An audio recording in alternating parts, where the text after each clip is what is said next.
সচক্ষে দেখছি। যদি যদি কোনো লাইনম্যান থাকতো ওখানে, ট্রেনটা অবশ্যই দাঁড়াইতো। যদি কোনো সিগন্যাল থাকতো, ও তো রেড লাইট জ্বলতো, তাহলে ট্রেন জ্বলতো, ট্রেন দাঁড়াইতো। তাহলে দ্যাট মিনস ও রেড লাইট ছিল না, ট্রেন চলে আসছে। কোনো লাইনম্যান ছিল না, লাইন ক্লিয়ার করে দিচ্ছে।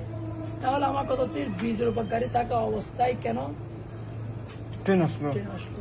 আর এখানে তো অনেকে বলতেছে, অনেক নিউজ আমি দেখছি, আমি তো ফেসবুক ঢুকতেছিলাম, মাঝে মধ্যে ঢুকতেছিলাম, আমি একে দেখার আমার মোবাইলে অনেক নিউজে বলছে যে গাড়িওয়ালাদের গাফিলতির কারণে তার অ্যাক্সিডেন্ট হয়েছে। আমি ওই নিউজ চ্যানেলতে বলছে, ওদেরকে বলে যে কি হলো মিডিয়া, রাইট? ওদেরকে বলে যে ফুল মিডিয়া বলে। তো এখানে যদি কর্তৃপক্ষ যদি আপনার একটু সচেতন থাকতো, তাহলে কালকে 3টা প্রাণ যেত না, আমার বাচ্চারা যেত না। 2টা সেকেন্ড, জাস্ট 2টা সেকেন্ড।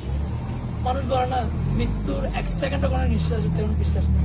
1 সেকেন্ড, আমি বলেছি 2 সেকেন্ড, কারণ আমার 2 সেকেন্ড আমার ওয়াইফ বলছে যে ট্রেন আসছে।